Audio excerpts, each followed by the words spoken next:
guys, welcome back to our channel. Today we are going to learn about the digital signature. Digital signature అనేది ఒక asymmetric key cryptographic. ఎందుకంటే ఇది రెండు like public key and private key రెండు వాడుతుంది. ఇక్కడ encryption కోసం మనము ప్రైవేట్ కీ వాడితే డిక్రిప్షన్ కోసం పబ్లిక్ కీ అనేది వాడుతున్నాము. సో ఇది ఇంకా దేనికి యూజ్ అవుతుంది అంటే ఇది అనేది like it is used for the authentication and non repetition. Authentication అంటే ఏంటిది అంటే వెదర్ ద మెసేజ్ అనేది ఒక పర్టికులర్ ట్రస్టెడ్ పర్సన్ దగ్గర నుండి వచ్చిందా లేదా ఇట్ హ్యాస్ బీన్ ఆల్టరేటెడ్ అనేది మనం మోడిఫై అయినా అనేది వెరిఫై చేసుకోనికి మనం అథెంటికేషన్ అనేది వాడుతాము. And next coming to the non repetition. Non రిపిటేషన్లో ఏమవుతుంది అంటే ఏదైతే మెసేజ్ అనేది సెండర్ సెండ్ చేస్తుండో ఆ మెసేజ్ అనేది మనం డిలే చేయలేము, అంటే ఐ కెనాట్ రిసీవ్ అనేది చెప్పలేము. సో నెక్స్ట్ ఇక్కడ సిగ్నేచర్ అంటే ఏంటి అంటే అది ఒక ప్రూఫ్ ఆఫ్ ఐడెంటిటీ.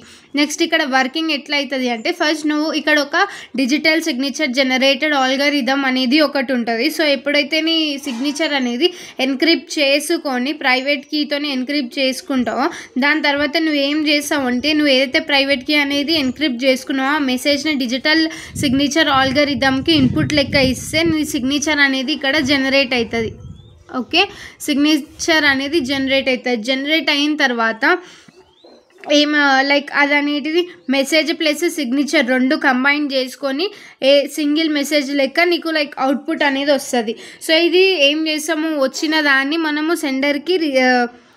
రిసీవర్కి సెండ్ చేసాము. అయితే అక్కడ ఏమైతే అంటే ఆ మెసేజ్ ఏదైతే ఉందో ఆ పర్సన్ డిక్రిప్ట్ చేసుకున్న తర్వాత పబ్లిక్కి యూజ్ చేసుకొని డిక్రిప్ట్ చేసుకున్న తర్వాత ఆయనే మెసేజ్ని కంబైన్ చేస్తాడు. కంబైన్ చేసిన తర్వాత ఇక్కడ వెరిఫికేషన్ అనేది అవుతుంది. డిజిటల్ సిగ్నేచర్ ఆల్గరిథంతో వెరిఫై చేసుకుంటారు. అవుట్పుట్ ఏదైతే వస్తుందో అది ఏం చెప్తుంది అంటే whether the message is valid or not, అంటే డిజిటల్ సిగ్నేచర్ అనేది వ్యాలిడ్ అయిందా లేదా అనేది చెప్తారు. నెక్స్ట్ ఇక్కడ ఏమవుతుంది అంటే ఇప్పుడు ఏదైతే మెసేజ్ ఉందో అది ఒకవేళ మ్యాచ్ అయ్యిందంటే అది message is been send by the valid authorised, ఎవరైతే ట్రస్టెడ్ పీపుల్ ఉంటారో వాళ్ళే సెండ్ చేసిర్రు అనేది మనం లైక్ ఫైనలైజ్ చేసుకోవచ్చు. ఒకవేళ నాట్ మ్యాచ్డ్ అంటే ఇట్ హ్యాస్ బీన్ ఆల్టరేటెడ్, మెసేజ్ అనేది మోడిఫై అయ్యింది అనేది చెప్తారు. సో ఇప్పుడు డయాగ్రామాటికల్గా అర్థం చేసుకుందాం. మనం ప్రైవేట్ కీ జనరేట్ చేసుకొని మనం డిజిటల్ సిగ్నేచర్ ఆల్గరిథంకి మనది ఇస్తున్నాం, లైక్ సిగ్నేచర్ అనేది ఇస్తున్నాం. సో అదేం చేస్తుంది అంటే మెసేజ్ ప్లస్ సిగ్నేచర్ రెండు కంబైన్ చేసి డిజిటల్ సిగ్నేచర్ అంటే బి సైడ్ ఏదైతే సెండర్ సైడ్ ఉందో దానికి పంపిస్తుంది. అయినా పబ్లిక్కి యూజ్ చేసుకొని దాన్ని డిక్రిప్ట్ చేసుకున్న తర్వాత అది వ్యాలిడేట్ చేసుకుంటాడు, whether it is correct or not అనేది వ్యాలిడేట్ చేసుకుంటాడు ప్లెయిన్ టెక్స్ట్ నుండి.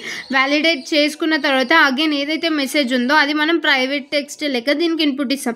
సో మనకి సైఫర్ టెక్స్ట్ ఎప్పుడు వస్తుంది అంటే మెసేజ్ ప్లస్ సిగ్నేచర్ అనేది రెండు కంబైన్ అయినప్పుడు మనకి లైక్ సైఫర్ టెక్స్ట్ అనేది వస్తుంది. సో ఇక్కడ చూసుకుంటే డిక్రిప్షన్ ప్రాసెస్లో ఎప్పుడైతే మనం ప్లెయిన్ టెక్స్ట్ అనేది సైఫర్ టెక్స్ట్కి కన్వర్ట్ అవుతుంది అండ్ సైఫర్ టెక్స్ట్ అనేది మళ్ళీ ప్లెయిన్ టెక్స్ట్కి కన్వర్ట్ అవుతుంది. ఇఫ్ మెసేజ్ మ్యాచ్డ్ అది valid, if not it is not valid.